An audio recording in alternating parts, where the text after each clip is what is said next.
কবিতাৰ শিৰোনাম নক্ষত্ৰ। ৰচনা ৰেজিবুৰ জামান। পাঠ ৰিয়াঞ্জ্যোতি শৰ্মা। আওখীয়ে আৱৰা জীৱন বাটত হঠাৎ এটি নক্ষত্ৰৰ স্পৰ্শ পাইছিলোঁ।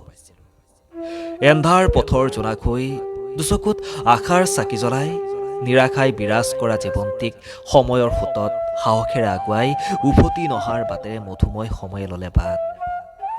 কলিজাৰ আধা কাঢ়ি বিৰহৰ বাটেৰে বিষাক্ত সময় আহি আওখীৰ এন্ধাৰ নমাই পপীয়া তৰা হৈ খহিল। সুখে সুবাস বিলোৱা প্ৰতিটো ক্ষণ দুগালে বাগৰিল বিৰহত অশ্ৰুৰ টোপাল। দুৰ্ভাগ্যৰে ভৰা উকা মোৰ কপাল, দুখেৰে ভৰ্তি ভঁৰাল, অভিশপ্ত সময়ৰ ধুমুহাত উঠৰ হাঁহি হেৰাল। ফাগুনৰ লঠঙা ডালৰ দৰে লঠঙা মন কোঠালি, সুখৰ জখলাৰে আগুৱাই যাওঁতে নুমাল থিমিকি থিমিকি জ্বলি থকা আশাৰ চাকিটি। নিজ পৰিধিত নিজা ধৰণে থাকিয়েই নক্ষত্ৰটি উৰেটো জীৱনৰ বাবে জীপাল কৰি ৰখাটো বৰ প্ৰয়োজন আছিল।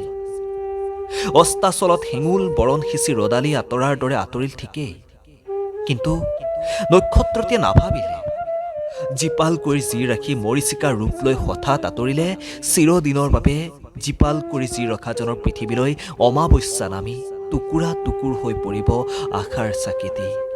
স্থবিৰ হৈ ৰ'ব জীৱনৰ গতি। ধন্যবাদ।